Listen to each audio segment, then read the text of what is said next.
মই পঢ়া শুনাত একেবাৰে বেয়া আছিলোঁ। প্ৰায় দৰ্শকক এইষাৰ কথা কোৱা হয়তো বহুতেই শুনিছে। প্ৰিয় শিল্পী জুবিন গাৰ্গে এইষাৰ যেন মিছা কথা কৈ গ'ল। 40টাৰো অধিক ভাষা ক'ব পৰা ব্যক্তিজন কেনেকৈ মেধাৱী নহ'ব পাৰে? সুন্দৰ গীত গোৱা, ভাল ইংৰাজী কথা কোৱা, ডাঙৰ ডাঙৰ লেখকৰ কিতাপ পঢ়া, 40টাৰো অধিক ভাষা ক'ব পৰা, ৰাইজক জীৱনৰ বিষয়ে মাজে মাজে কোৱা সেই কথাবোৰ যেন এতিয়া সকলোৱে উপলব্ধি কৰিছে।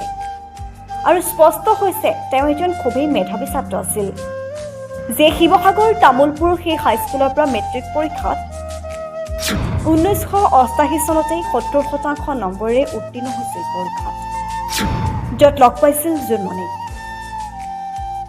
যাৰ বাবে তেওঁ লিখিছিল এটি বিশেষ গান, জোনমণি ৰুণজোন তেতিয়া চকুৰ জোন।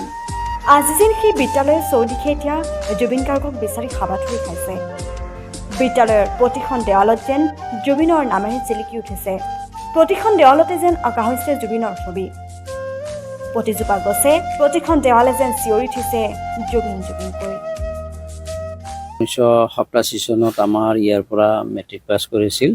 ইয়াতে ক্লাছ 8ৰ পৰা 3 বছৰ আমাৰ বিদ্যালয়তে আছিল।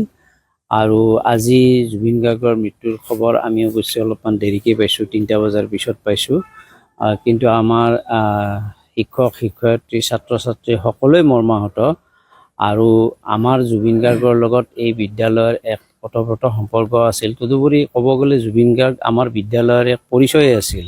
তেওঁ বিভিন্ন অনুষ্ঠানত আমাৰ বিদ্যালয়ৰ কথা সসন্মানে উল্লেখো কৰিছিল। আৰু আমাৰ 2004 চনত ইয়াতে গল্ডেন জুবিলি হৈছিল।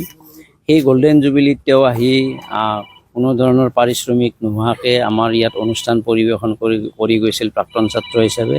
ঠিক তেনেকৈ আমাৰ 2023 চনৰ ডিচেম্বৰ মাহৰ 29 তাৰিখে